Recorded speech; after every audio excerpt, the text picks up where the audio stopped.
Hello everyone, कैसे हैं आप लोग। उम्मीद है आप सभी अच्छे से होंगे। मैं निज़ामुद्दीन अंसारी अपने यूट्यूब चैनल निज़ामुद्दीन एकेडमी में आप सभी का दिल से स्वागत करता हूं। मित्रों, आइए आज हम लोग देखते हैं कक्षा 9 के विज्ञान का पहला चैप्टर, जिसका नाम है हमारे आसपास के पदार्थ, मैटर्स इन आवर सराउंडिंग्स।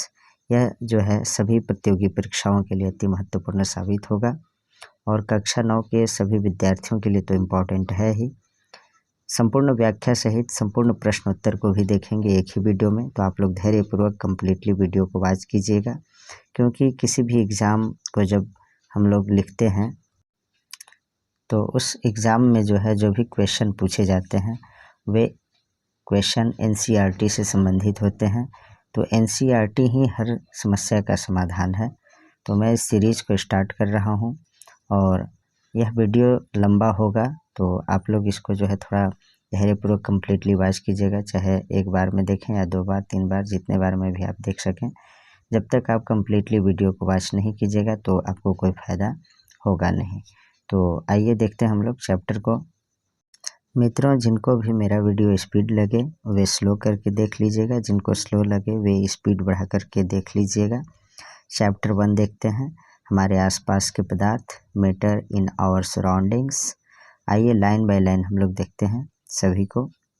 तो अपने चारों ओर नज़र दौड़ाने पर हमें विभिन्न प्रकार की वस्तुएं नज़र आती है। जब हम लोग चारों तरफ देखते हैं तो विभिन्न प्रकार की वस्तुएं नज़र आती हैं, जिनका आकार, आकृति और बनावट अलग अलग होता है। इस विश्व में प्रत्येक वस्तु जिस सामग्री से बनी होती है उसे वैज्ञानिकों ने पदार्थ कहा है। देखिए, इस विश्व में, इस संसार में प्रत्येक वस्तु जिस सामग्री से भी बनी होती है, जिस सामान से भी बनी होती है, उसे साइंटिस्ट ने क्या कहा है? पदार्थ कहा है, यानी मैटर कहा है। जिस हवा में हम सांस लेते हैं, जो भोजन हम खाते हैं, पत्थर, बादल, तारे, पौधे एवं पशु, यहाँ तक कि पानी की एक बूंद या रेत का एक कण, ये सभी पदार्थ हैं। ध्यान देने योग्य बात यह भी है कि ऊपर लिखी सभी वस्तुओं का द्रव्यमान होता है। सभी वस्तुओं का द्रव्यमान होता है और ये कुछ स्थान यानी आयतन घेरती हैं। तो यहाँ से निकल कर के आ गया पदार्थ की परिभाषा। पदार्थ किसे कहते हैं? तो विश्व का कोई भी वस्तु या कोई भी चीज़ जिसमें द्रव्यमान हो, द्रव्यमान मतलब वजन हो, और जो कुछ स्थान घेरती हो, उसे पदार्थ कहते हैं। आप लोग इसे नोट कर लीजिएगा। आगे देखते हैं, प्राचीन काल से ही मनुष्य अपने आसपास को समझने का प्रयास करता रहा है। भारत के प्राचीन दार्शनिकों ने पदार्थ को 5 मूल तत्वों में वर्गीकृत किया है, जिसे पंचतत्व कहा गया है। पंचतत्व किसे कहा गया है? भारत के जो भी प्राचीन दार्शनिक थे, पदार्थ को 5 मूल तत्वों में वर्गीकृत किए हैं, क्लासिफाइड किए हैं, जिसे पंचतत्व कहते हैं। ये पंचतत्व कौन कौन मिल करके होते हैं? तो वायु, पृथ्वी, अग्नि, जल और आकाश। वायु मतलब हवा, पृथ्वी, धरती, अग्नि यानी आग, जल और आकाश, ये सभी मिल करके पंचतत्व का निर्माण करते हैं। उनके अनुसार इन्हीं पंचतत्वों से सभी वस्तुएं बनी है, चाहे वो सजीव हो या निर्जीव हो। यानी जिसमें जान हो उसे सजीव कहते हैं, जिसमें जान यानी जीव न हो उसे निर्जीव कहते हैं। तो इन्हीं पंच तत्व से मिल करके सजीव या निर्जीव का निर्माण हुआ है। उस समय के यूनानी दार्शनिकों ने भी पदार्थों को इसी प्रकार वर्गीकृत किया है। आधुनिक वैज्ञानिकों ने पदार्थ को भौतिक गुणधर्म एवं रासायनिक प्रकृति के आधार पर 2 प्रकार से वर्गीकृत किया है। देखिए, आज के वैज्ञानिक पदार्थों को भौतिक गुणधर्म के आधार पर ठोस, द्रव और गैस के रूप में वर्गीकृत किए हैं, और रासायनिक प्रकृति के आधार पर शुद्ध पदार्थ, अशुद्ध पदार्थ, उसमें आ जाएगा आपका तत्व, यौगिक और मिश्रण। तो हम लोग यहाँ इस चैप्टर में भौतिक गुणधर्म के आधार पर पदार्थ का वर्गीकरण देखेंगे। इस अध्याय में हम भौतिक गुणों के आधार पर पदार्थ के बारे में ज्ञान अर्जित करेंगे। तो पदार्थ के रासायनिक पहलुओं को आगे के अध्याय में हम लोग देखेंगे। रासायनिक रासायनिक आधार पे देखा जाएगा, रासायनिक प्रकृति के आधार पे। तो नेक्स्ट चैप्टर में देखा जाएगा, यहाँ हम लोग भौतिक गुणों के आधार पे पदार्थ के वर्गीकरण देखेंगे। आइए देखते हैं आगे। पदार्थ का भौतिक स्वरूप देखते हैं। पदार्थ कणों से मिलकर बना होता है। जो भी पदार्थ है वो छोटे छोटे कणों से मिलकर के बना होता है। बहुत समय तक पदार्थ की प्रकृति के बारे में 2 विचारधाराएं प्रचलित थी। एक विचारधारा का यह मानना था कि पदार्थ लकड़ी के टुकड़े की तरह सतत होते हैं, परंतु अन्य विचारधारा का मानना था कि पदार्थ रेत की कण अर्थात रेत के जो कण होते हैं छोटे छोटे, उनसे मिलकर बने होते हैं। इस तरह से दो मान्यताएं थी। आइए एक क्रियाकलाप के द्वारा पदार्थ के स्वरूप के बारे में ये निर्णय करते हैं कि ये सतत हैं या कणों से बने हैं। तो क्रियाकलाप नंबर 1.1 है। तो एक 100 ml का बीकर लें, एक बर्तन लेना है 100 ml जिसमें जो है पदार्थ आ सके, द्रव पदार्थ। इस बीकर को जल से आधा भरकर जल के स्तर पर निशान लगा लीजिए। दिए गए नमक या शर्करा को कांच की छड़ की मदद से जल में घोल दीजिए। उसमें जो है उस जल में जो है नमक या शर्करा यानी शुगर चीनी वगैरह जो है मिला लेना है और जल के स्तर में आए बदलाव पर ध्यान दें। जल में जो है जितना जल था, मान लीजिए ये बीकर है आपका और इसमें आधा पानी भरा हुआ है। जब इसमें चीनी या फिर नमक इस पदार्थ को डालते हैं तो क्या जल का स्तर जो है बढ़ता है या नहीं बढ़ता है या सेम रहता है? तो जल का स्तर जो है इसमें कोई बदलाव नहीं आता है। तो ऐसा क्यों हुआ? इन प्रश्नों के उत्तर पाने के लिए हमें इस विचार को स्वीकारना होगा कि सभी पदार्थ कणों से बने होते हैं। उपरोक्त क्रियाकलाप में चम्मच में रखी गई नमक या शर्करा अब पूरे पानी में घुल गई है, जैसे कि चित्र 1.1 में दिखाया गया है। आइए 1.1 हम लोग देखते हैं। यहाँ देखिए, तो इसमें जो है घुल जाने के बाद जब हम जल में नमक घोलते हैं तो नमक के कण जल के कणों के बीच के रिक्त स्थानों में समावेशित हो जाता है। तो जल के कणों के बीच में भी जो रिक्त स्थान होता है उसमें जो है जाकर के घुल मिल जाता है नमक के कण। तो इस तरह से जो है जल का स्तर न बढ़ता है न घटता है, इक्वल रहता है, सेम रहता है, जो पहले से रहता है उतना ही रहता है। आगे देखिए, पदार्थ के ये कण कितने छोटे होते हैं। पदार्थ के कण कितने छोटे होते हैं इसके बारे में एक क्रियाकलाप करते हैं हम लोग। पोटेशियम परमैंगनेट के 2 या 3 क्रिस्टल को 100 ml पानी में घोल लें। इस घोल में से जो है लगभग 10 ml घोल निकालकर उसे 90 ml जल में मिला दें। फिर उपरोक्त घोल में से 10 ml निकालकर उसे 90 ml जल में मिला दें। इसी प्रकार इस घोल को 5 से 8 बार तक तनुकृत करते रहें, यानी पतला करते रहें। क्या जल अब भी रंगीन है? तो आइए देखते हैं हम लोग। इस तरह से जो है ये बीकर लिया हुआ है, बर्तन है, इसमें 100 ml है पहले, उसके बाद 100 ml इसमें जो है 90 ml द्रव पदार्थ को कर दिया गया है और पोटेशियम परमैंगनेट 10 ml जो है पोटेशियम परमैंगनेट का इसमें मिला दिया जाता है। तो पहले तो डिप जो है कलर में आ गया, फिर इसमें जो है प्रत्येक बार तनुकृत करने पर घोल का रंग हल्का होते जाता है। फिर भी पानी रंगीन नज़र आता है लेकिन हल्का हो जाता है, यानी डीप कलर में नहीं रह जाता है। आगे देखते हैं हम लोग। यह प्रयोग दर्शाता है कि पोटेशियम परमैंगनेट के बहुत थोड़े से क्रिस्टलों से पानी की बहुत अधिक मात्रा 1000 लीटर भी रंगीन हो जाती है। इससे हम ये निष्कर्ष निकाल सकते हैं कि पोटेशियम परमैंगनेट के केवल एक क्रिस्टल में कई सूक्ष्म कण होंगे, जो ये दाना दाना के रूप में होता है। जैसे चीनी है तो छोटा छोटा होता है, तो इसमें भी जो है ये भी छोटे छोटे सूक्ष्म कण से ही मिलकर के बने होते हैं। ये कण छोटे छोटे कणों में विभाजित होते रहते हैं। अंततः एक स्थिति में ये कण और छोटे भागों में विभाजित नहीं किए जा सकते हैं। पोटेशियम परमैंगनेट की जगह 2 ml डेटॉल से भी हम इस क्रियाकलाप को कर सकते हैं। लगातार तनुकृत होने पर भी उसकी महक में हमें मिलती रहती है। पदार्थ के कण बहुत छोटे होते हैं, इतने छोटे होते हैं कि हम कल्पना भी नहीं कर सकते हैं। यानी पदार्थ के कण जो है बहुत छोटे होते हैं, जिसे हम सूक्ष्मदर्शी के माध्यम से देख सकते हैं। इतना सूक्ष्म होते हैं, नंगी आँखों से तो हमें दिखाई नहीं देते।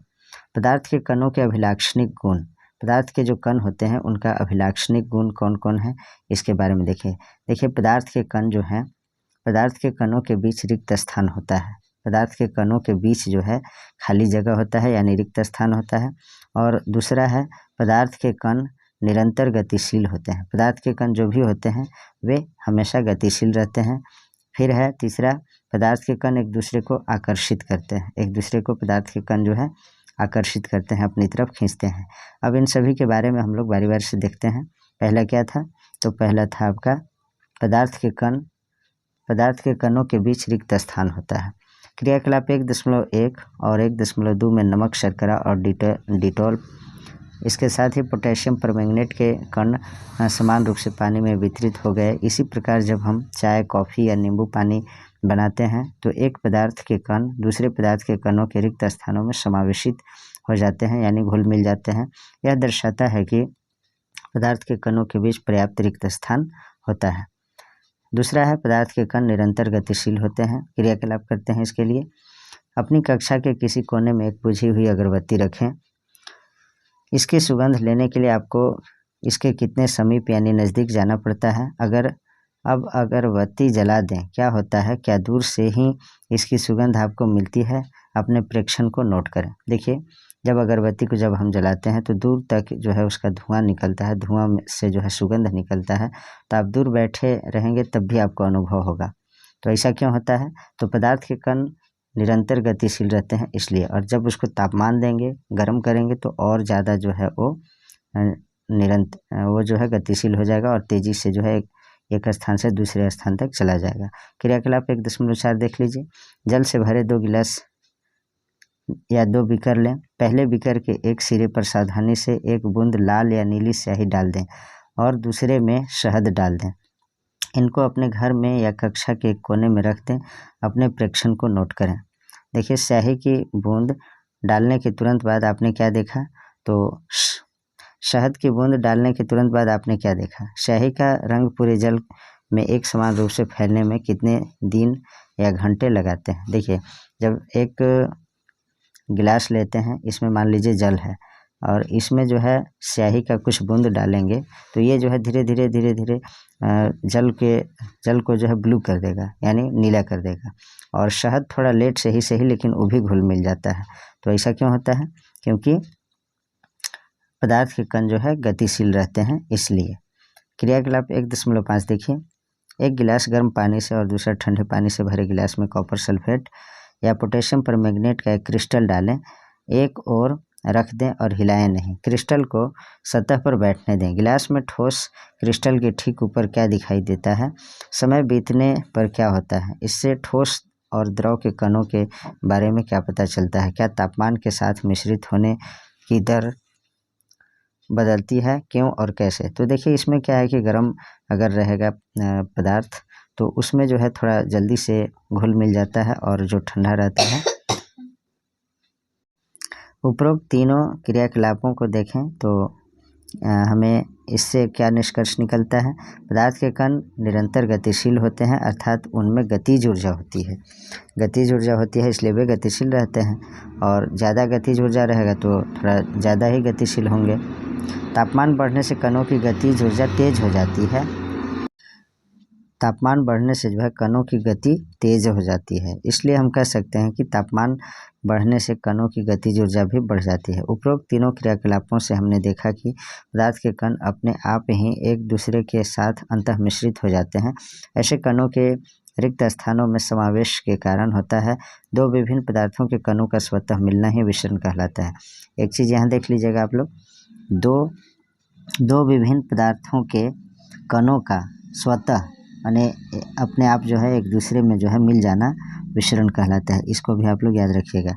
2 विभिन्न पदार्थों के कणों का स्वतः मिलना ही विसरण कहलाता है। हमें यह भी पता चलता है कि गर्म करने पर विसरण तेज हो जाता है। ऐसा क्यों होता है?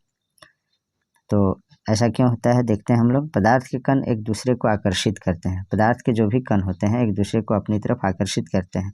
जिस तरह से मैग्नेट होता है, चुंबक होता है, लौह पदार्थ को जो है अपनी तरफ आकर्षित करना चाहता है, उसी तरह पदार्थ के जो भी कण होते हैं एक दूसरे को जो है अपनी ओर आकर्षित करना चाहते हैं।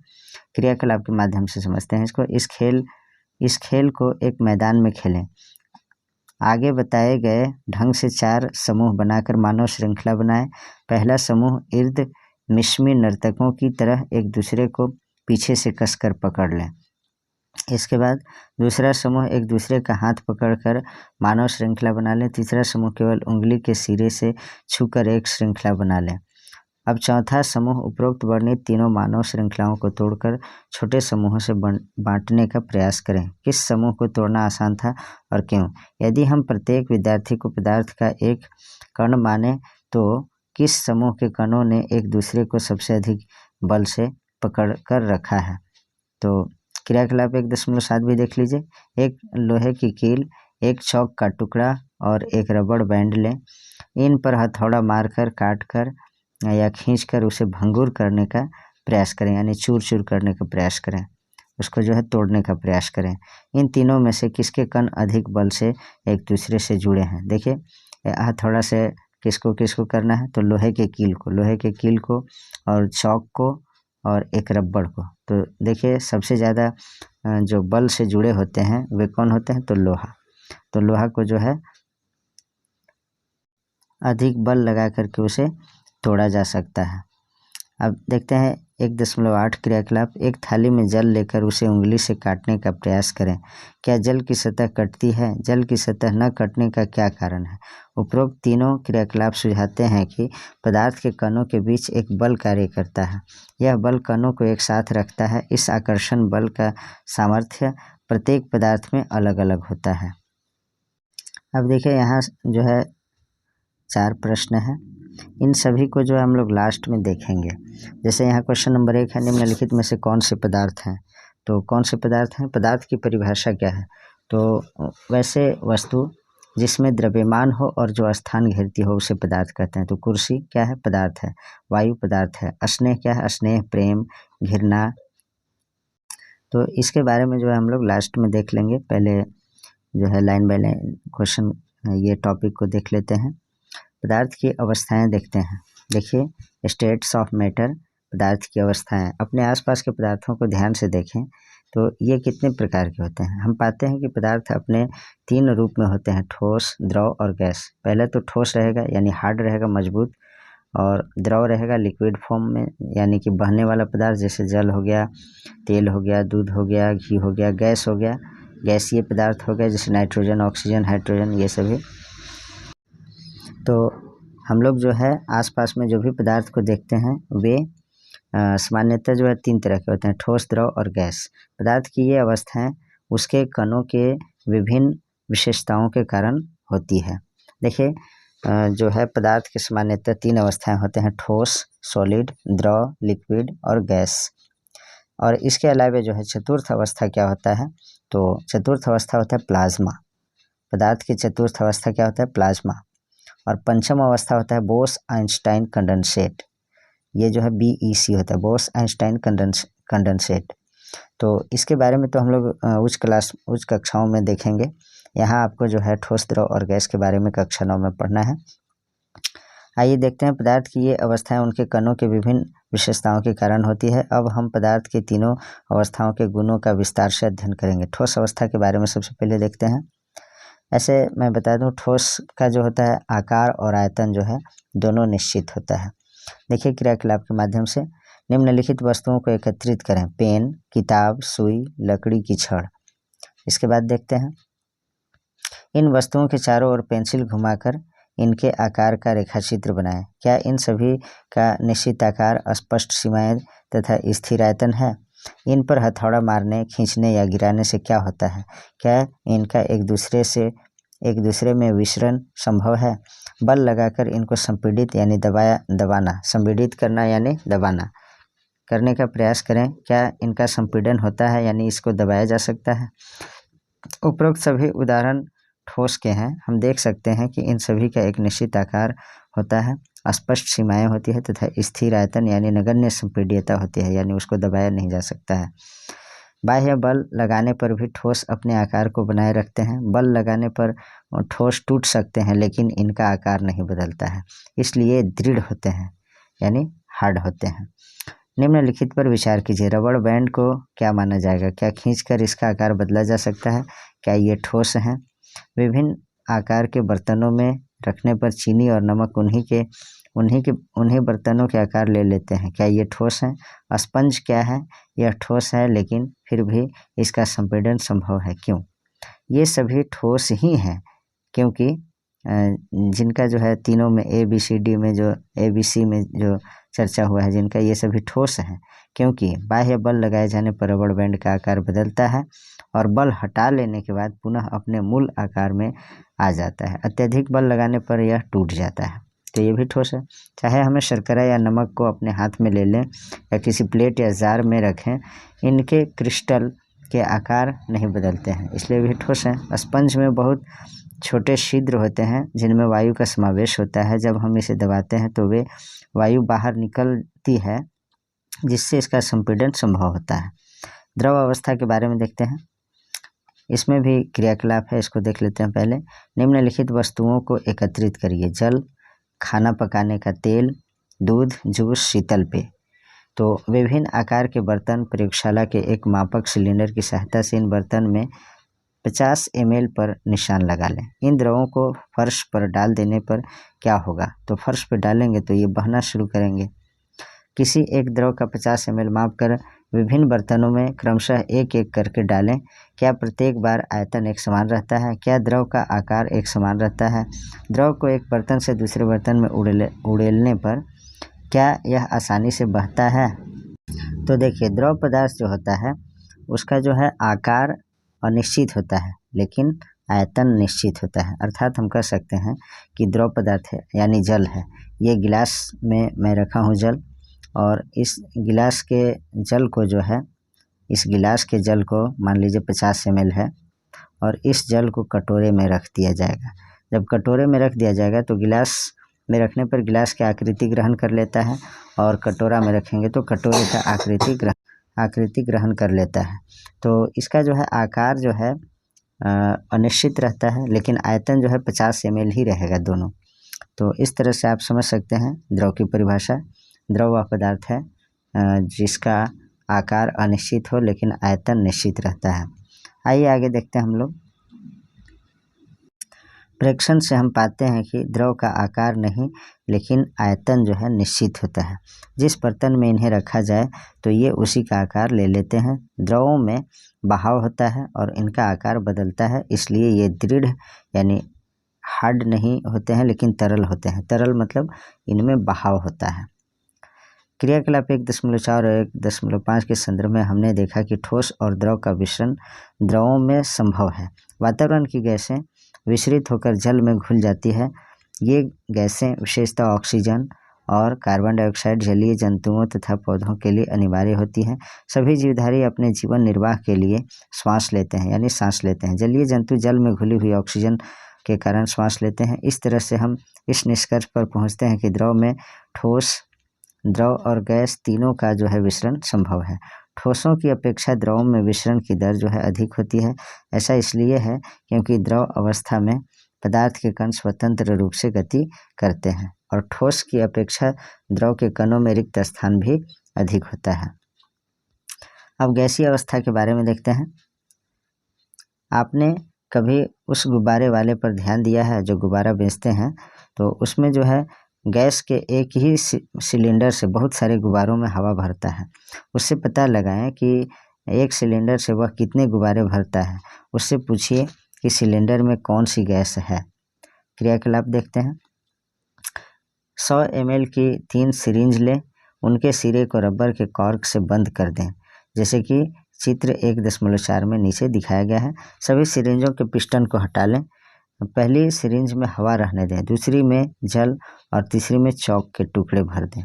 पिस्टन को वापस सिरिंज में लगाएं। सिरिंज के पिस्टन की गतिशीलता आसान करने के लिए उस पर थोड़ी थोड़ी जो है वैसलीन लगा लें। अब पिस्टन को सिरिंज से डालकर संपीड़ित करने की कोशिश करें। देखिए, ये जो है सिरिंज है, ये पिस्टन है और इसमें गैस भरा हुआ है। जब इसमें प्रेशर देंगे और आगे जो है रबर का कॉर्क लगाया गया है, तो आपने क्या देखा, इस किस स्थिति में पिस्टन आसानी से अंदर चला गया? अपने प्रेक्षण से आपने क्या अनुमान लगाया? तो देखिए, हमने देखा कि ठोसों एवं द्रवों की तुलना में गैसों की संपीड्यता कंप्रेशन काफ़ी अधिक होती है। यानी संपीड्यता जो है गैस में अधिक है, यानी उसे दबाया जा सकता है, और द्रव में गैस से कम, और ठोस में तो बिल्कुल न के बराबर जो है उसे जो है संपीड़न किया जा सकता है। हमारे घरों में खाना बनाने में उपयोग की जाने वाली द्रवित पेट्रोलियम गैस यानी एलपीजी, एलपीजी का फुल फॉर्म क्या होता है? Liquefied petroleum gas, liquefied petroleum gas इसका फुल फॉर्म होता है।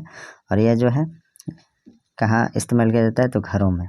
एलपीजी व अस्पतालों में दिए जाने वाले ऑक्सीजन सिलेंडर में संपीड़ित गैस, आजकल वाहनों में जो है ईंधन के रूप में संपीड़ित प्राकृतिक गैस यानी सीएनजी का उपयोग होता है। सीएनजी का फुल फॉर्म होता है कॉम्प्रेस्ड नेचुरल गैस, इसे याद रखिएगा, नेचुरल गैस।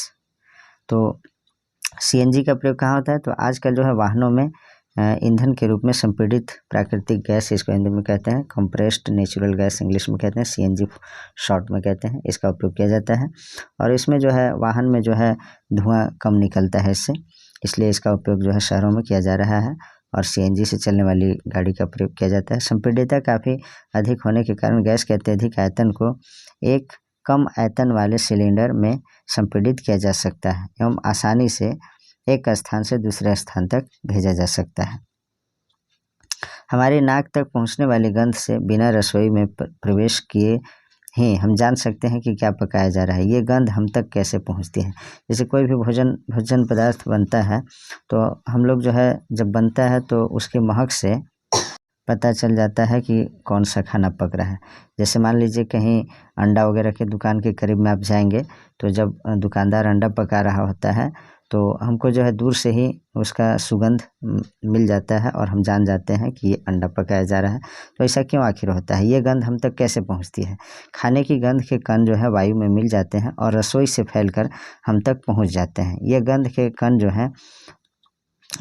के कण और दूर भी जा सकते हैं। पके हुए गर्म खाने की महक हमारे पास तक कुछ ही क्षणों में पहुंच जाती है। इसकी तुलना ठोस एवं द्रवों के मिश्रण से करें। कणों की तेज गति और अत्यधिक रिक्त स्थानों के कारण गैसों का अन्य गैसों में विषण बहुत तीव्रता से होता है। देखिए ये है आपका ठोस पदार्थ है मान लीजिए इसमें, और ठोस के कण जो हैं बिल्कुल सटे सटे होते हैं, यानी बिल्कुल जो है करीब करीब होते हैं। और गैस द्रव है, देखिए दूसरा में द्रव है, मान लीजिए वाटर हो या मिल्क जो भी हो, तो इसके जो है ठोस के कण के अपेक्षाकृत जो है ये थोड़ा सा जो है हटे रहते हैं, यानी दूर दूर रहते हैं। और गैस में देखिए ये जैसे गुब्बारा है, इसमें भरा हुआ हवा है, तो ये जो है इसके जो है कण अलग अलग होते हैं, इसका जो है कण अलग अलग होते हैं। गैस में जो है बिल्कुल थोड़ा ठोस और द्रव के अपेक्षाकृत अधिक दूर दूर कण होते हैं। जैसे आपको आकृति में दिखाया गया है, तीनों अवस्थाओं के कणों का योजनाबद्ध आवर्धित चित्रण प्रस्तुत किया गया है। तीनों अवस्थाओं के कणों की गति को देखा जा सकता है और उनकी तुलना की जा सकती है। आगे देखते हैं हम लोग। गैसीय अवस्था में कणों की गति अनियमित और अत्यधिक तीव्र होती है। इस अनियमित गति के कारण ये कण आपस में एवं बर्तन की दीवारों से टकराते हैं। बर्तन की दीवार पर गैस कणों द्वारा प्रति इकाई क्षेत्र पर लगे बल के कारण गैस का दबाव होता है। देखिए मैंने ठोस द्रव के बारे में छोटा सा डेफिनेशन बता दिया था, तो गैस का भी इस तरह से हो सकता है, जैसे गैस जो है उसका आकार और आयतन दोनों अनिश्चित होता है। जैसे कोई भी गैसीय पदार्थ है, आप छोटा सा डिबिया में भी रखना चाहते हैं तो रख सकते हैं, और एक ड्राम में भी रखेंगे उस गैस पदार्थ को तो उसमें भी समा जाएगा और फैल जाएगा, दूर दूर हो जाएगा। और छोटा सा शीशी में रखेंगे तो जो है उसमें भी समा जाएगा। तो उसका जो है गैस का आकार और आयतन दोनों जो है अनिश्चित रहता है। अब इसमें भी प्रश्न दिया है, तो आगे देखते हैं हम लोग टॉपिक को। क्या पदार्थ अपनी अवस्था को बदल सकता है? क्या पदार्थ जो है अपनी अवस्था को बदल सकता है? अपने प्रेक्षण से हम जानते हैं कि जल पदार्थ की तीनों अवस्थाओं में रह सकता है। जल जो है, विश्व में जल एक ऐसा पदार्थ है जो ठोस अवस्था में भी रहता है, द्रव में भी और गैसीय अवस्था में भी पाया जाता है। तो कौन पदार्थ है? तो जल है, यानी पानी। कैसे है? तो देखिए इसको, जैसे बर्फ़ रहेगा तो बर्फ़ जो है ठोस अवस्था में है, और बर्फ़ जब पिघल जाएगा तो जल बन जाएगा। जल बनेगा तो ये द्रव अवस्था में माना जाएगा, और उस जल को जो है अगर गर्म करेंगे तो वाष्प बन जाएगा, यानी भाप बन के जो है गैस के रूप में उड़ने लगेगा, तो गैस अवस्था में माना जाएगा।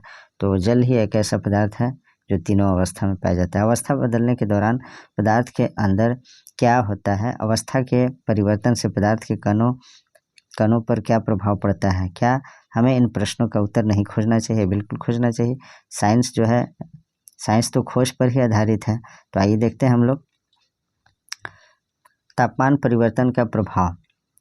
क्रियाकलाप है, एक बीकर में 150 ग्राम बर्फ का टुकड़ा लें और चित्र 1.6 के अनुसार उसमें प्रयोगशाला में प्रयुक्त थर्मामीटर को इस प्रकार लटका दें कि थर्मामीटर का बल्ब बर्फ को छू रहा हो। धीमी आंच पर बीकर को गर्म करना शुरू करें। जब बर्फ पिघलने लगे तो तापमान नोट करें। जब संपूर्ण बर्फ जल में परिवर्तित हो जाए तो पुनः तापमान नोट करें। ठोस से द्रव अवस्था में होने वाले परिवर्तन में प्रेक्षण को नोट करें। अब बीकर में एक कांच की एक छड़ डालें, हिलाते हुए गर्म करें जब तक जल उबलने न लगे। थर्मामीटर की माप पर बराबर नज़र रहें जब तक कि अधिकतर जलवाष्प न बन जाए। जल के द्रव अवस्था से गैसीय अवस्था में परिवर्तन में प्रेक्षण को नोट करें। देखिए, ठोस के तापमान को बढ़ाने पर उसके कणों की गतिज ऊर्जा बढ़ जाती है। ठोस के तापमान जब बढ़ाते हैं तो उसके कणों की गतिज ऊर्जा बढ़ जाती है। गतिज ऊर्जा में वृद्धि होने के कारण कण अधिक तेजी से कंपन करने लगते हैं। ऊष्मा के द्वारा प्रदत्त की गई ऊर्जा कणों के बीच के आकर्षण बल को पार कर लेती है। इस कारण कण अपने नियत स्थान को छोड़कर अधिक स्वतंत्र होकर गति करने लगते हैं। एक अवस्था ऐसी आती है जब ठोस पिघल करके द्रव में परिवर्तित हो जाता है। जिस न्यूनतम तापमान पर ठोस पिघलकर द्रव बन जाता है वह इसका गलनांक कहलाता है। यहाँ से जो है एक परिभाषा आपको बन जाता है, जिस न्यूनतम तापमान पर ठोस जो है पिघल करके द्रव बन जाता है वह जो है इसका गलनांक कहलाता है। यानी जैसे ठोस पदार्थ है बर्फ, अगर जिस तापमान पर वह जो है पिघल जाता है और द्रव पदार्थ यानी जल में परिवर्तित हो जाता है तो वह उसका गलनांक है।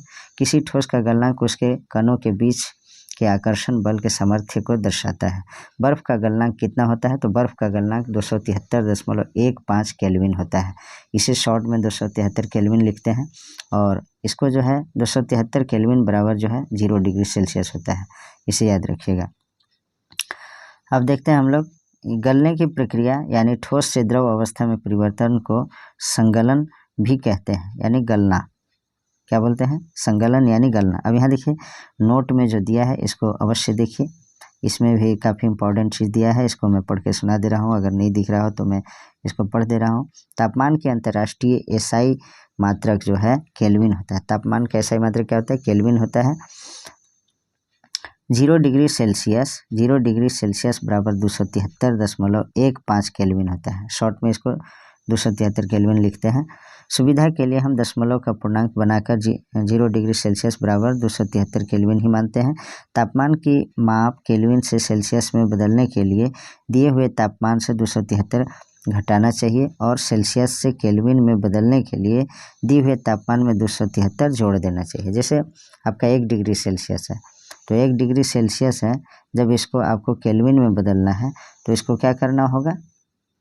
इसको ध्यान में रखिएगा। अगर डिग्री सेल्सियस में है, मान लीजिए 1 डिग्री सेल्सियस है, इसको आपको केल्विन में लाना है तो इसमें जो है 273 जोड़ना होगा। इसमें 273 जोड़ेंगे तो ये आपका आ जाएगा केल्विन में 274 केल्विन। लेकिन जब अगर 274 केल्विन है तो इसको हमको सेल्सियस में लाना है तो उसमें से 273 घटाना होगा। तो 274 में से 273 घटाएंगे तो 1 डिग्री सेल्सियस आएगा। आप कह सकते हैं कि 0 डिग्री सेल्सियस बराबर 273 केल्विन होता है। तो इसे याद रखिएगा। इससे जो है आपको न्यूमेरिकल्स टाइप एक क्वेश्चन बनेगा। देखिए आगे हम लोग देखते हैं इसी में, किसी ठोस के गलने की प्रक्रिया में तापमान समान रहता है, ऐसे में ऊष्मीय ऊर्जा कहाँ जाती है? यानी किसी ठोस के गलने की प्रक्रिया में जो है तापमान समान रहता है, यानी जब बर्फ से जो है जल में आते तक जो है क्या रहता है? तो ऊष्मीय मान जो है उसका टेम्परेचर जो है समान रहता है। तो ऊष्मीय ऊर्जा कहाँ जाता है इसके बारे में देखना है हमको। तो गलने के प्रयोग की प्रक्रिया के दौरान आपने ध्यान दिया होगा कि गलनांक पर पहुंचने के बाद जब तक संपूर्ण बर्फ पिघल नहीं जाती है तापमान नहीं बदलता। बीकर को ऊष्मा प्रदान करने के बावजूद भी ऐसा ही होता है। कणों के पारस्परिक आकर्षण बल को वशीभूत करके पदार्थ की अवस्था को बदलने में इस ऊष्मा का उपयोग होता है। चूँकि तापमान में बिना किसी तरह की वृद्धि दर्शाए इस ऊष्मीय ऊर्जा को बर्फ अवशोषित कर लेती है।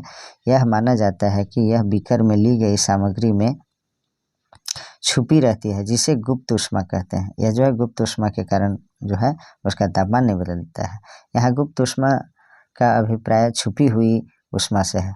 वायुमंडलीय दाब पर जो है 1 किलोग्राम ठोस को उसके गलनांक पर द्रव में बदलने के लिए जितनी ऊष्मीय ऊर्जा की आवश्यकता होती है उसे संगलन की प्रसुप्त ऊष्मा कहते हैं। देखिए यहाँ से एक परिभाषा निकल करके आता है, वायुमंडलीय दाब पर जो है 1 किलोग्राम ठोस को उसके गलनांक पर द्रव में बदलने के लिए जितनी ऊष्मीय ऊर्जा की आवश्यकता होती है उसे संगलन की प्रसुप्त ऊष्मा कहते हैं। अर्थात 0 डिग्री सेल्सियस यानी 273 केल्विन पर जो है जल के कणों की ऊर्जा उसी तापमान पर बर्फ के कणों की ऊर्जा से अधिक होती है। जब हम जल में ऊष्मीय ऊर्जा देते हैं तो कण अधिक तेजी से गति करते हैं। एक निश्चित तापमान पर पहुंचकर कणों में इतनी ऊर्जा आ जाती है कि वे परस्पर आकर्षण बल को तोड़कर स्वतंत्र हो जाते हैं। इस तापमान पर द्रव गैस में बदलना शुरू हो जाता है। इस तापमान पर क्या होता है, द्रव जो है गैस में बदलना शुरू हो जाता है। वायुमंडलीय दाब पर वह तापमान जिस पर द्रव उबलने लगता है उसे इसका क्वथनांक कहते हैं। देखिए यहाँ से भी परिभाषा निकल के आता है क्वथनांक का। वायुमंडलीय दाब पर जो है वह तापमान जिस पर द्रव उबलने लगता है यानी खौलने लगता है उसे क्या कहते हैं, तो इसका क्वथनांक कहते हैं। क्वथनांक समष्टि गुण है। द्रव के सभी कणों को इतनी ऊर्जा मिल जाती है कि वे वाष्प में बदल जाते हैं। जल के लिए यह तापमान 373 केल्विन है यानी 100 डिग्री सेल्सियस है। 373 केल्विन को जब हमको डिग्री सेल्सियस में लाना होगा तो क्या करेंगे, तो इसमें से जो है 273 घटा देंगे। 273 घटाएंगे तो 100 डिग्री सेल्सियस आ जाएगा आपका सेल्सियस में। तो 100 डिग्री सेल्सियस पर जो है जल क्वथन हो जाता है यानी उबलना शुरू हो जाता है। क्या आप वाष्पीकरण की गुप्त ऊष्मा को परिभाषित कर सकते हैं? इसे उसी तरह परिभाषित कीजिए जैसे हमने संगलन की प्रसुप्त ऊष्मा को परिभाषित किया है। 373 केल्विन यानी 100 डिग्री सेल्सियस तापमान पर भाप अर्थात भाप को क्या बोलते हैं, वाष्प बोलते हैं। भाप के कणों में उसी तापमान पर पानी के कणों की अपेक्षा अधिक ऊर्जा होती है। ऐसा इसलिए है क्योंकि भाप के कणों ने वाष्पीकरण की गुप्त ऊष्मा के रूप में अतिरिक्त ऊष्मा अवशोषित कर ली है। अब देखिए हम लोग छोटा सा डायग्राम देखते हैं। ठोस अवस्था है और जब उसमें ऊष्मा देंगे तो द्रव में पिघल जाएगा। द्रव में जो है ऊष्मा देंगे तो गैसीय अवस्था में आ जाएगा। अब देखिए ये गैसीय अवस्था में जब है तो इसको शीतल करेंगे यानी ठंडा करेंगे तो द्रव बन जाएगा। द्रव को फिर शीतल करेंगे तो ये ठोस अवस्था में जम जाएगा। अतः हम यह कह सकते हैं कि तापमान बदलकर हम पदार्थ को एक अवस्था से दूसरी अवस्था में बदल सकते हैं।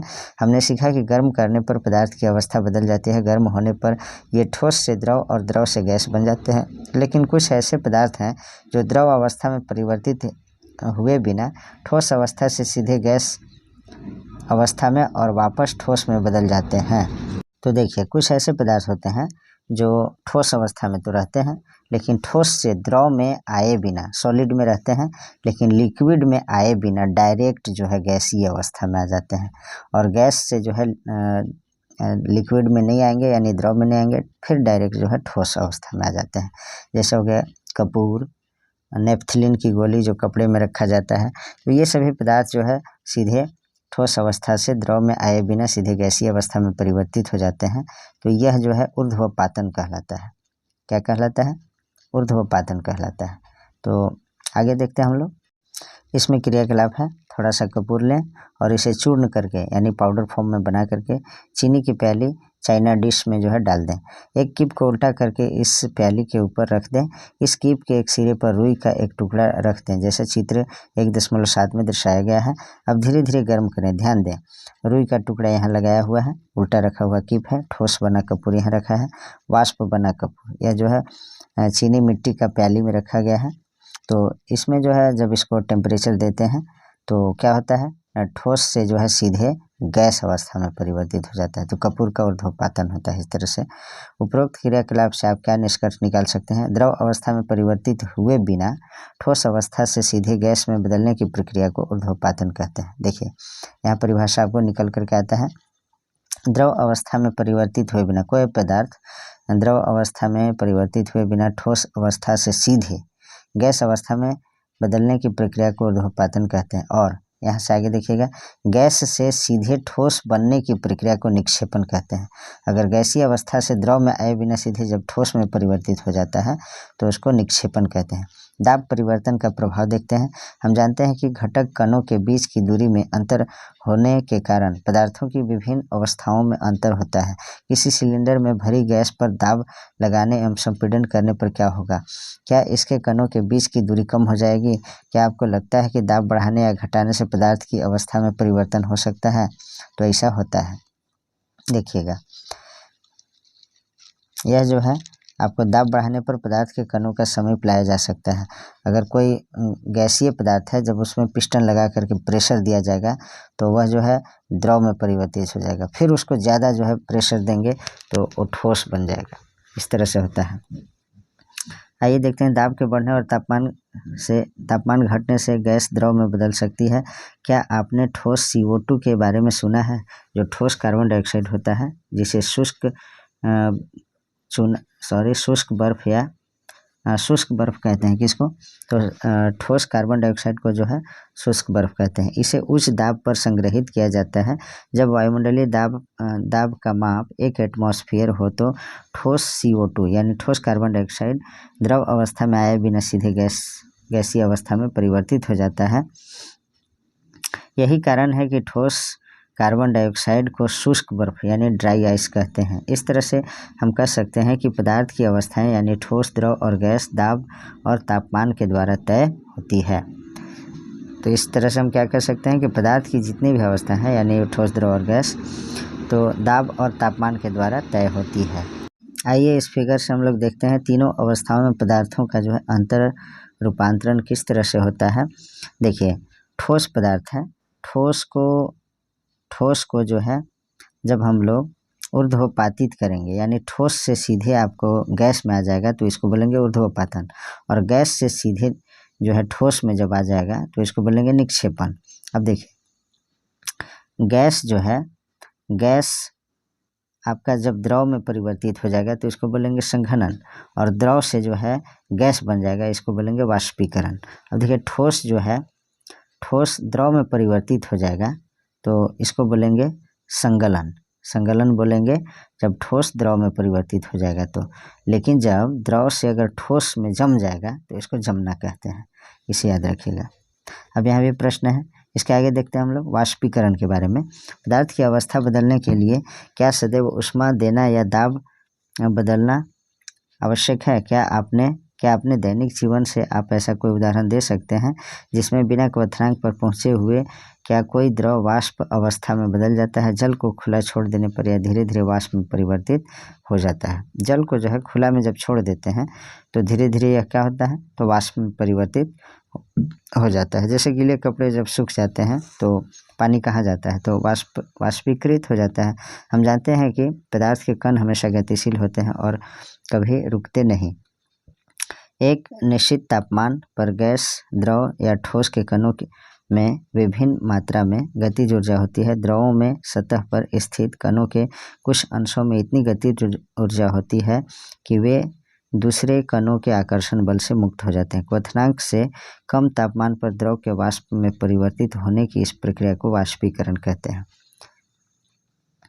आप शॉर्ट में ये जान सकते हैं कि कोई भी द्रव पदार्थ जो है जब किसी मिनिमम तापमान पर, टेम्परेचर पर जो है जब वाष्प में परिवर्तित हो जाती है तो यह जो है प्रक्रिया क्या कहलाता है, वाष्पीकरण कहलाता है। वाष्पीकरण को प्रभावित करने वाले कारक के बारे में देखते हैं। एक क्रियाकलाप के माध्यम से इसे समझते हैं। एक प्रणाली में 5 ml जल लीजिए, इसे खिड़की के पास या पंखे के नीचे रख दीजिए। खुली रखी चीनी मिट्टी की प्याली में 5 ml जल रखकर उसे खिड़की के पास या पंखे के नीचे रख दें। खुली चीनी मिट्टी की प्याली में 5 ml जल रखकर उसे अपनी कक्षा की किसी अलमारी के अंदर रख दें। कमरे का तापमान नोट कीजिए। इन सभी परिस्थितियों में वाष्पीकरण में लगे समय या दिन को भी नोट कीजिए। बारिश के दिन भी इन क्रियाकलाप को करके अपने प्रेक्षण लिखें। वाष्पीकरण के निम्नलिखित तथ्यों के बारे में आप क्या अनुमान लगा सकते हैं? तापमान का प्रभाव, सतह का क्षेत्र, वायु की चाल। आपने ध्यान दिया होगा कि वाष्पीकरण की दर निम्नलिखित के साथ बढ़ती है। देखिए सतह क्षेत्र बढ़ने पर जो है, अब हम जानते हैं कि वाष्पीकरण एक सतही प्रक्रिया है। सतही क्षेत्र बढ़ने पर वाष्पीकरण की दर भी बढ़ जाती है। जैसे कपड़े सुखाने के लिए हमें उन्हें फैला देना चाहिए। अगर एक ही जगह कपड़ा धो करके रख देंगे तो जल्दी नहीं सूखता है, और फैला देते हैं तो सूख जाता है। तो सतह का क्षेत्र बढ़ाने से जो है वाष्पीकरण की दर तेजी से होती है। आगे देखते हैं तापमान में वृद्धि। तापमान बढ़ने पर अधिक कणों को पर्याप्त गतिज ऊर्जा मिलती है, जिससे वे वाष्पीकृत हो जाते हैं। यानी तापमान अधिक रहेगा तो जल्दी से जो है वाष्पीकृत हो जाएंगे। आर्द्रता में कमी। वायु में विद्यमान जलवाष्प की मात्रा को आर्द्रता कहते हैं। वायु में उपस्थित जलवाष्प की जो भी मात्रा होती है उसे आर्द्रता कहते हैं। अगर आर्द्रता ज़्यादा रहेगा वायुमंडल में तो जल्दी नहीं कपड़ा सूखेगा, और आर्द्रता कम रहेगा तो जल्दी सूख जाएगा। किसी निश्चित तापमान पर हमारे आसपास की वायु में एक निश्चित मात्रा में ही जल वाष्प होता है। जब वायु में जल कणों की मात्रा पहले से ही अधिक होगी तो वाष्पीकरण की दर घट जाएगी, यानी जल्दी से वाष्पीकरण की दर नहीं होगी, वाष्पीकरण की प्रक्रिया जल्दी से नहीं होगी। आगे देखते हैं वायु की गति में वृद्धि। हम जानते हैं कि तेज वायु में कपड़े जल्दी सूख जाते हैं। जैसे हवा चलता है तो जब उसमें सुखा देते हैं तो जल्दी से जो है कपड़ा सूख जाता है, लेकिन हवा नहीं चलेगा तो जल्दी से कपड़ा नहीं सूखता है। वायु के तेज होने से जलवाष्प के कण वायु के साथ उड़ जाते हैं, जिससे आसपास के जलवाष्प की मात्रा घट जाती है। वाष्पीकरण के कारण शीतलता कैसे होती है, यानी वाष्पीकरण के कारण जो है शीतलता यानी ठंडापन कैसे होती है, इसके बारे में देखते हैं। खुले हुए बर्तन में रखे द्रव में निरंतर वाष्पीकरण होता है। खुले हुए बर्तन में रखे द्रव में निरंतर क्या होता है, वाष्पीकरण की प्रक्रिया होती है। वाष्पीकरण के दौरान कम हुई ऊर्जा को पुनः प्राप्त करने के लिए द्रव के कण अपने आसपास से ऊर्जा अवशोषित कर लेते हैं। इस तरह से जो है आसपास से ऊर्जा के अवशोषित होने के कारण शीतलता होती है, यानी ठंडापन होती है। जब आप एसीटोन या नाखूनों की पॉलिश हटाने वाले द्रव को अपनी हथेली पर गिराते हैं तो क्या होता है, इसके कण आपकी हथेली या उसके आसपास से ऊर्जा प्राप्त कर लेते हैं और वाष्पीकृत हो जाते हैं, जिससे हथेली पर जो है ठंडापन महसूस होता है, यानी शीतलता महसूस होता है। तेज धूप वाले गर्म दिन के बाद लोग अपनी छत या खुले स्थान पर जल छिड़कते हैं, क्योंकि जल के वाष्पीकरण की गुप्त ऊष्मा गर्म सतह को शीतल बनाती है। क्या आप वाष्पीकरण के कारण शीतल होने के और उदाहरण दे सकते हैं? गर्मियों में हमें सूती कपड़े क्यों पहनने चाहिए? शारीरिक प्रक्रिया के कारण गर्मियों में हमें ज़्यादा पसीना आता है, जिससे हमें शीतलता मिलती है। जैसे कि हम जानते हैं कि वाष्पीकरण के दौरान द्रव की सतह के कण हमारे शरीर या आसपास से ऊर्जा प्राप्त करके वाष्प में बदल जाते हैं। वाष्पीकरण की प्रसुप्त ऊष्मा के बराबर ऊष्मीय ऊर्जा हमारे शरीर से अवशोषित हो जाती है, जिससे शरीर शीतल हो जाता है, यानी ठंडा हो जाता है। क्योंकि सूती कपड़ों में जल का अवशोषण अधिक होता है, इसलिए हमारा पसीना इसमें अवशोषित होकर वायुमंडल में आसानी से वाष्पीकृत हो जाता है। इसलिए हमें गर्मियों के दिन में क्या करना चाहिए, सूती कपड़े पहनना चाहिए और सफ़ेद कपड़े। बर्फीले जल से भरे गिलास की बाहरी सतह पर जल की बूंदें क्यों नजर आती है, इसके बारे में भी देखते हैं। किसी बर्तन में हम बर्फीला जल रखते हैं, जल्दी ही बर्तन की बाहरी सतह पर हमें जल की बूंदें नजर आने लगेगी। वायु में उपस्थित जलवाष्प की ऊर्जा ठंडे पानी के संपर्क में आकर कम हो जाती है और यह द्रव अवस्था में बदल जाता है, जो हमें जल की बूंदों के रूप में नजर आती है। अब जो है चैप्टर द एंड हो जाता है। क्या आपने क्या सीखा इसके बारे में देखते हैं। इसमें जो है समरी ऑफ द चैप्टर दिया हुआ रहता है, इसको भी देख लीजिए। द्रव्य को पदार्थ कहते हैं और द्रव जो है लिक्विड हुआ। द्रव्य जो है सब्सटेंस होता है और द्रव जो है लिक्विड होता है, इसे याद रखिएगा। द्रव सूक्ष्म कणों से मिलकर बना होता है। द्रव्य जो है सूक्ष्म कणों से मिलकर बना होता है, यानी पदार्थ। हमारे आसपास द्रव्य 3 अवस्थाओं में विद्यमान होता है, ठोस, द्रव और गैस। ठोस के कणों में आकर्षण बल सबसे अधिक होता है, गैस के कणों में सबसे कम होता है और द्रव के कणों में इन दोनों के मध्यवर्ती होता है। यानी ठोस के कण जो होते हैं इसमें जो है अधिक आकर्षण बल होता है और गैस के कणों में सबसे कम, और द्रव में जो है गैस से अधिक और ठोस से कम। ठोस के कणों में ठोसों की निहित करने वाले कणों के बीच का रिक्त स्थान और गतिज ऊर्जा न्यूनतम, गैसों के लिए यह अधिकतम किंतु द्रवों के लिए मध्यवर्ती होता है। आगे देखते हैं। ठोसों के लिए उनके कणों की व्यवस्था अत्यधिक क्रमित होती है। द्रवों में कणों की परतें एक दूसरे पर से फिसल व स्खलित हो जाती है। गैसों में कोई क्रम नहीं होता है और इनके कण अनियमित रूप से विचरण करते हैं। पदार्थ की अवस्थाएं अंततः परिवर्तित होती हैं। पदार्थ की अवस्थाओं में परिवर्तन ताप और दाब में परिवर्तन से किया जा सकता है। ऊर्ध्वपातन प्रक्रम में ठोस पदार्थ द्रव में परिवर्तित हुए बिना सीधे गैसीय अवस्था में आ जाते हैं। इसके बारे में भी हमने ऊपर देखा है। निक्षेपण प्रक्रम में गैसीय पदार्थ सीधे ठोस अवस्था में आ जाते हैं। निक्षेपण वह प्रक्रिया है जिससे जो है कोई भी पदार्थ गैसीय अवस्था से द्रव में आए बिना सीधे ठोस में परिवर्तित हो जाता है। यह प्रक्रिया क्या कहलाता है? तो निक्षेपण कहलाता है। क्वथनांक में समष्टि परिघटना जिसमें समष्टि के कण द्रव अवस्था से वाष्प में परिवर्तित हो जाते हैं।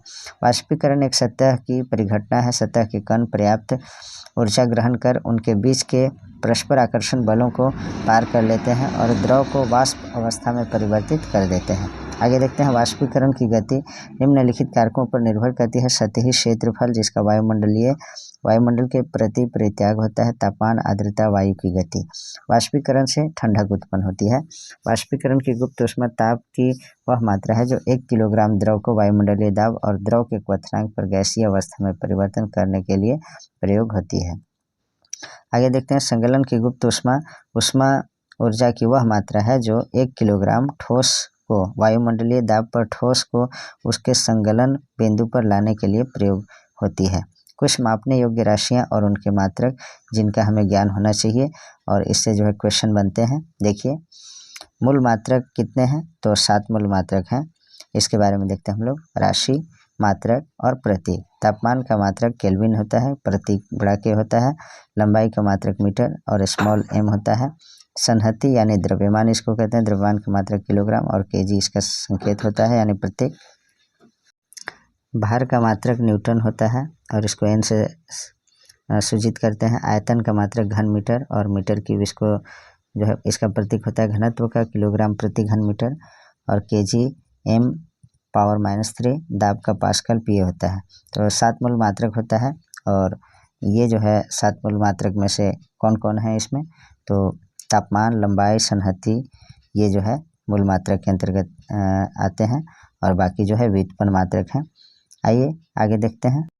देखिए इसको देखते हैं हम लोग। निम्नलिखित तापमानों को सेल्सियस इकाई में परिवर्तित करें। 300 केल्विन है तो इसको जो है सेल्सियस में बदलना है।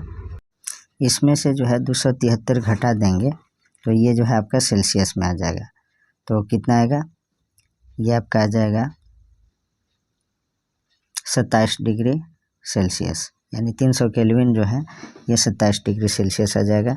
573 जो है केल्विन में, इसमें से 273 घटाएंगे तो 300 डिग्री सेल्सियस आ जाएगा। दूसरा क्वेश्चन है निम्नलिखित तापमानों को केल्विन इकाई में परिवर्तित करें। तो सेल्सियस में दिया है तो इसमें जो है 273 को ऐड करना होगा। तो ये जो आएगा आपका 5 3 8 हो जाएगा, 7 2 9 होगा, 298 केल्विन आ जाएगा। और 373 में 273 ऐड करेंगे तो जो भी आएगा वो आपका केल्विन में आ जाएगा।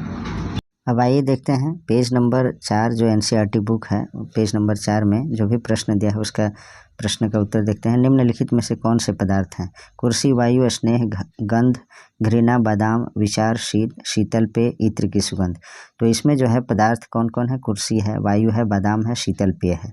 अब देखिए कभी कभी जो है एग्जाम में इस तरह से पूछ देता है कि इनमें से कौन पदार्थ नहीं है और दे देगा स्नेह, गंध, घृणा, विचार, शीत।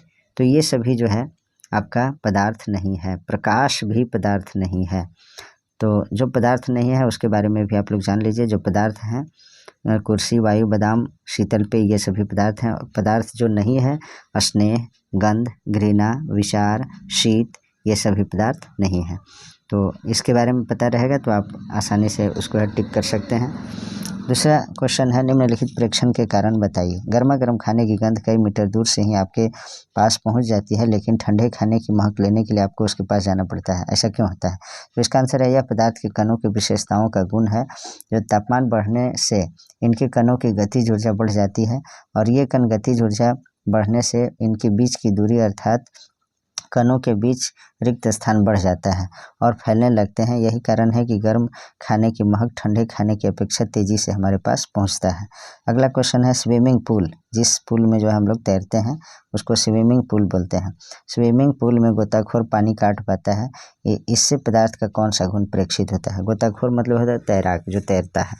तो इसका आंसर है यह क्रियाकलाप यह दर्शाता है कि पदार्थ के कणों के बीच रिक्त स्थान होता है। यदि पदार्थ के कणों के बीच रिक्त स्थान नहीं होता तो गोताखोर पानी को नहीं काट पाता। पानी जब हम काट लेते हैं, तैरते हैं, तो पानी को पीछे की तरफ धकेलते हैं, उसके बाद हम आगे बढ़ने लगते हैं। आगे क्वेश्चन देखते हैं, पदार्थ के कणों की क्या विशेषताएं होती है? तो इसके बारे में हमने चैप्टर में भी पढ़ा है। पदार्थ के कणों की निम्नलिखित विशेषताएं होती है। पहला, पदार्थ के कणों के बीच रिक्त स्थान होता है। दूसरा है, पदार्थ के कण निरंतर गतिशील होते हैं। तीसरा है, पदार्थ के कण एक दूसरे को आकर्षित करते हैं। पेज नंबर 6 का प्रश्न देख लेते हैं। किसी तत्व के द्रव्यमान प्रति इकाई आयतन को घनत्व कहते हैं। घनत्व बराबर द्रव्यमान बटे आयतन होता है। बढ़ते हुए घनत्व के क्रम में निम्नलिखित को व्यवस्थित करें। वायु, चिमनी का धुआं, शहद, जल, चौक, रुई और लोहा। तो इसमें जो है सबसे कम किसका घनत्व है और सबसे अधिक किसका है? तो इसका जो आंसर होगा, सबसे पहले वायु होगा, वायु के बाद चिमनी का धुआं होगा, उसके बाद जल होगा, उसके बाद शहद होगा, उसके बाद रुई होगा, उसके बाद चौक होगा, उसके बाद लोहा होगा। इस तरह से होगा। आगे देखते हैं हम लोग पेज नंबर 4 के प्रश्न। ये तो हो गया। चलिए, ये अतिरिक्त प्रश्न है जो आपको एग्जाम में पूछ सकता है, नहीं भी पूछ सकता है। ऊर्ध्वपातन के बारे में आपने जान ही चुका है। द्रव अवस्था में परिवर्तित हुए बिना कोई पदार्थ अगर ठोस अवस्था से सीधे गैस अवस्था में और वापस ठोस अवस्था में बदलने की प्रक्रिया ऊर्ध्वपातन यानी सब्लिमेशन कहलाता है। वाष्पीकरण को प्रभावित करने वाले कारक कौन कौन होते हैं? तो सतह क्षेत्र बढ़ने पर, वाष्पीकरण एक सतही प्रक्रिया है और सतही क्षेत्र बढ़ने पर वाष्पीकरण की दर बढ़ जाती है। तापमान में वृद्धि होने पर भी इसमें जो है प्रभावित होता है इसका, यानी वाष्पीकरण प्रभावित होता है। तापमान बढ़ने पर पदार्थ के कणों को पर्याप्त गतिज ऊर्जा मिल जाती है, जिससे वाष्पीकरण की दर बढ़ जाती है। आर्द्रता में कमी, वायु में उपस्थित जलवाष्प की मात्रा जिसे आर्द्रता कहते हैं। जलवाष्प बढ़ने से जो है आर्द्रता बढ़ेगी और आर्द्रता बढ़ने से वाष्पीकरण की दर घटती है। वायु की गति में वृद्धि, वायु की गति में वृद्धि होने से जलवाष्प के कण तेजी से वायु के साथ उड़ जाते हैं, जिससे आसपास की जलवाष्प की मात्रा घट जाती है। प्लाज्मा क्या है? देखिए, प्लाज्मा जो है पदार्थ की चतुर्थ अवस्था है। प्लाज्मा पदार्थ की चौथी अवस्था है। नियॉन बल्ब के अंदर नियॉन गैस और फ्लोरेंस ट्यूब के अंदर हीलियम या कोई ऐसी गैस होती है। विद्युत ऊर्जा प्रवाहित होने पर यह गैस आयनीकृत यानी अवशोषित हो जाती है। आवेशित होने से ट्यूब या बल्ब के अंदर चमकीला पदार्थ तैयार हो जाता है, जिसे प्लाज्मा कहते हैं। गुप्त ऊष्मा के बारे में देख लीजिए, और ऐसे चैप्टर में भी डिस्कस कर दिया गया है। गलने की प्रक्रिया के दौरान गलनांक पर पहुंचने के बाद जब तक कोई पदार्थ पूरी तरह गल नहीं जाता, तापमान नहीं बदलता, चाहे उसमें और भी ऊष्मा दे दी जाए, पदार्थ के कणों के आकर्षण बल को बदलने के लिए ताकि अवस्था में परिवर्तन हो सके, तापमान में बिना कोई वृद्धि दर्शाए पदार्थ उस अतिरिक्त ऊष्मा को अवशोषित कर लेता है। यह ऊष्मा पदार्थ में छुपी हुई रहती है, जिसे गुप्त ऊष्मा कहते हैं। आप लोग वीडियो को पॉज करके जो आंसर लिख सकते हैं। संगलन की प्रसुप्त ऊष्मा किसे कहते हैं? तो वायुमंडलीय दाब पर 1 kg ठोस को उसके गलनांक पर द्रव में बदलने के लिए जितनी ऊष्मीय ऊर्जा की आवश्यकता होती है, उसे संगलन की प्रसुप्त ऊष्मा कहते हैं। संघनन क्या है, इसके बारे में देखते हैं। वह प्रक्रिया जिसमें गैस संघनित होकर यानी ठंडा होकर द्रव में परिवर्तित हो जाता है, संघनन कहलाता है। तो इस तरह से जो है आपको PDF चाहिए तो टेलीग्राम लिंक आपको डिस्क्रिप्शन बॉक्स में दिया हुआ है, तो आप लोग टेलीग्राम में जुड़ जाइएगा। आपको जो है PDF फ्री में सेंड कर दिया जाएगा और आप लोग आंसर लिख लीजिएगा और तैयारी को अपना धारदार बनाइएगा। 3 ऊर्ध्वपातित होने वाले पदार्थ का नाम बताइए। तो कपूर जो है ऊर्ध्वपातित होता है, यानी ठोस से द्रव में आए बिना सीधे गैसीय अवस्था में चला जाता है। और नेप्थिलीन जिसे नौसादर कहते हैं, नेप्थिलीन का गोली जिसे नौसादर कहते हैं, यह भी ऊर्ध्वपातित होता है। अमोनियम क्लोराइड भी जो है ऊर्ध्वपातित होता है। तो मित्रों, आज जो है चैप्टर यहीं समाप्त होता है। आप सभी से मेरा नम्र निवेदन है कि जो भी कॉम्पिटिटिव एग्ज़ाम की तैयारी कर रहे हैं या फिर 9वीं क्लास के स्टूडेंट हैं, तो आप लोग इसको वीडियो को जो है 1 बार 2 बार कम से कम देखिए और अपने सभी मित्रों तक तैयारी जो है इसको शेयर कीजिए, ताकि उनको भी तैयारी करने में आसानी हो। Please like, comment, share and subscribe our YouTube channel Nizamuddin academy. Thanks for watching.